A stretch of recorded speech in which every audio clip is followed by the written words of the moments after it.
Hello and welcome to your laptop dual or triple monitor docking station training video. I have a few things I'd like to go over in this video, including how to set up the equipment once you get it home, some software configuration settings that may be helpful to you, and last I'm going to show you how to download and install Citrix Workspace so that you can connect remotely to the USS system. I have 3 monitors with docking stations set up outside of Alexis's office upstairs. The first with the triple is for Keisha, and then over here to the left is Rachel and Daisy. These setups are identical with the exception of the number of monitors that are connected to them. The reason I asked you what model laptop you were using is because every laptop for the most part uses a different type of docking station. This particular model is called the Dell ePort Plus docking station or docking replicator. It's compatible with almost any Dell workstation, Dell Latitude laptop manufactured between 2009 to 2017, roughly. Obviously, it wouldn't work with an HP laptop or a Chromebook, so we wanted to make sure that we wired the monitors appropriately and provided you with the correct type of docking station. If you do want to change out what laptop you're using with this, just let me know and we can rewire this. What this connects to on the bottom of the laptop is that large connector right at the bottom. I have a couple of laptops here because I wanted to show you how to put them in the docking stations and how to remove them, and also the function of this adapter right here. This adapter, I don't think Rachel or Keisha, I don't believe you'll need this. Daisy, you may for your laptop. And the reason why, I'll show you here in just a sec. So when you're putting the laptop in the dock, bear with me, it's kind of hard to do this with one hand. You want to just set it on there, press it down.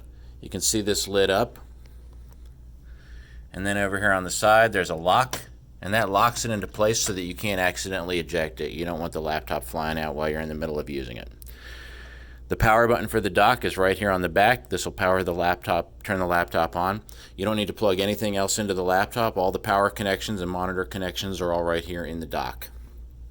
So to take it out, slide the lock back, pop the button out, and now I can lift it off. This particular laptop has an extended battery sticking out the back. If you have a laptop that doesn't have an extended battery, you want to slide this and then push the laptop in. This is just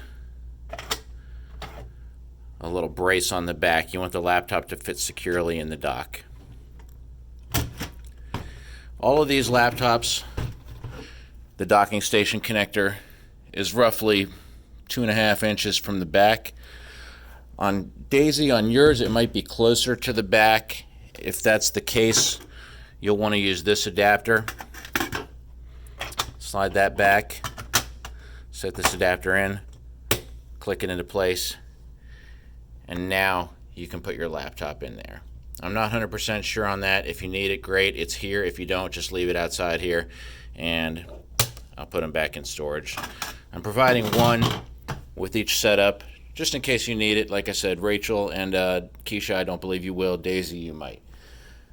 I'm also providing a 15-foot USB or a 15-foot Ethernet cable. If you are close enough to plug into your home router, I recommend doing that. It's going to give you a much faster connection versus using Wi-Fi. The connections for the monitors, as I mentioned, everything is already plugged into the docking station. I tried to label each one. The monitor connections, 1, 2, 3. There's a power connection, 3 USB cables. On the ones that are only 2, it's the same thing. I did label that one. I didn't label this one. Well, I'll do that after I finish the video, but you get the idea. So I want you to take everything that's here, including the power adapter and the power strip. So that should give you everything you need to be able to set up and get functioning from home. There's also a wireless keyboard and mouse. I know you're familiar with those. The receiver is right here on the side. So to power one of these up, put the laptop in the dock, Push it down so it clicks. Lock it into place there on the side. Press the power button to turn it on.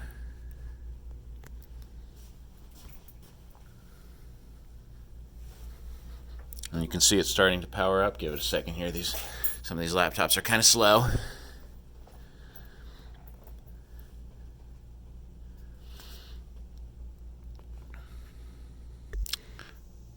So once the laptop comes up, you want to sign into it as you would normally.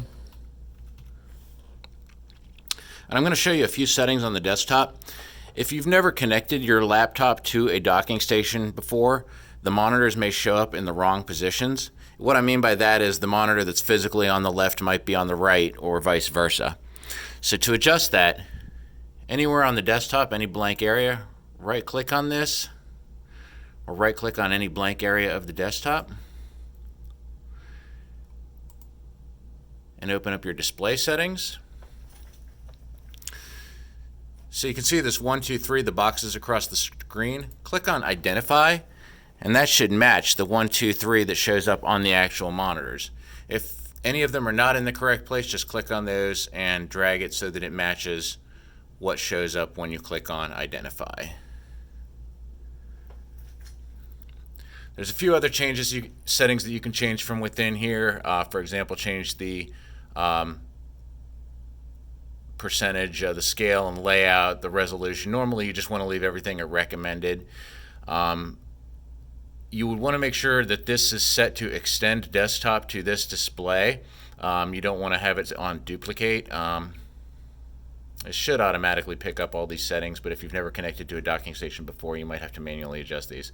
Make this my main display. We'll change which monitor is the main screen, meaning that's the one that's got most of your icons. So for example, some people might like to make the middle screen the main screen. Normally it's the left, but just some options for you to play around with.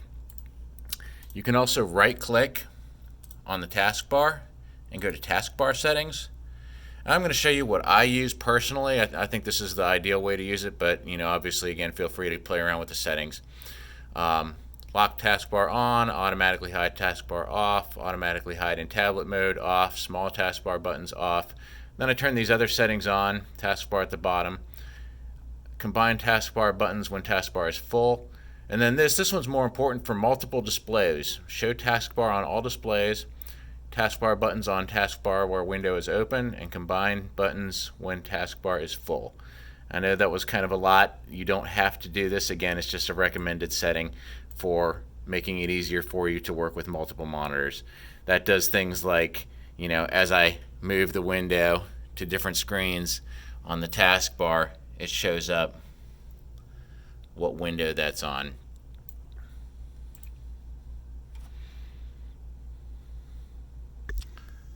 So the last thing I wanted to show you is how to download Citrix. You may already have Citrix installed on your laptop. If you do, that's great. If not, it's easy to download. You just open up a web browser of your choice, and you can see actually I'd already pulled it up on one over here. Really just go to Google and type in download Citrix. Then click on the first thing that comes up, download Citrix products. You can see Citrix is already geared up for this COVID-19 situation. So you're going to click on pretty much the button right here in the middle of the screen. It says download now. And it's going to automatically select the correct version for you. So if you were on a Mac, for example, it would say download for Mac. I'm going to click on download, and then I'm going to pause the video for a minute. Let's see. Download. Let's see, we'll save these on my desktop. Okay. So while this is downloading, I'm going to pause the video. So once Citrix finishes downloading, go ahead and run that executable. And again, this may take a few minutes to complete the install. So once I get it going here, I'm going to pause the video again. Start, accept, next, install.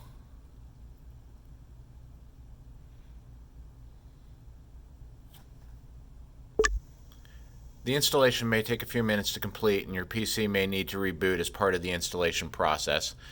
Once it's done, you should see this screen that says installation successful, and it's prompting you to add an account.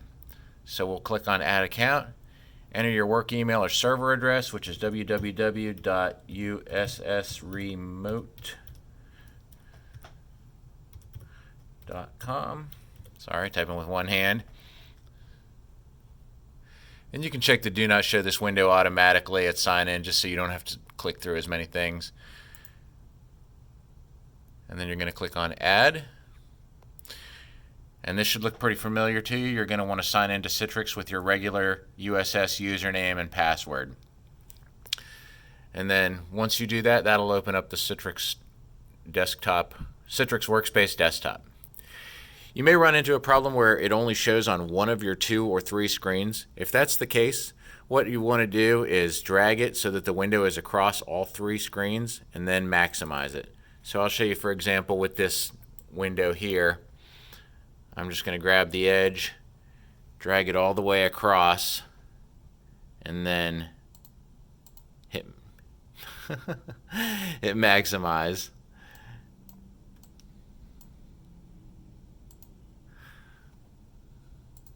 Well, let's see. It should work with Citrix in any case. If not, I'll be interested to see what happens. It's been a while since I've used Citrix. In any case, so the last thing, I don't have a USS sign-in anymore, so I can't really walk you through that last part, but you should be able to get into it once you get to this screen. The last thing I want to show you, and I'm sorry this video is getting kind of long, when you get this thing and you're ready to take it home, we'll show you on this one because it's a little bit easier. Pull straight out to unplug, twist these connectors off,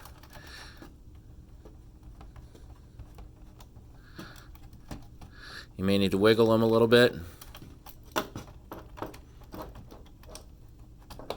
and then the USB connectors, you should be able to just pull those right out the back. Again, it's 2 for the dual monitors and 3 for the triple. You can leave the receiver in there for the wireless keyboard and mouse, or you can stick it in your pocket. Just don't lose it. So from the back, you'll see that this is pretty straightforward. You can't really plug anything in wrong. There's the port over here for the network connection, where if you are close enough to your home router, you would want to plug in right there with that blue cable, and that's going to give you a faster connection. I hope this video has been helpful to you. Like I said, go ahead and take everything that's here, even if you don't think you'll need it. Especially make sure you grab the power strip. Over here, it's just plugged into an extension cord under the desk. I also left a few other things out. If you need them, great. If not, just leave them here, and I'll pick them up and put them away next time. There's some wire ties and some different length extension cords. There's some 3-foot cords and some 1-foot cords that are all stuck together here. So if you need just a little extra reach when you're plugging everything in at home, feel free to grab one of those short extension cords. Feel free to shoot me an email if you have any questions on anything in this video, or you can message me on Facebook Messenger. And I hope this has been helpful to you. Have a great day.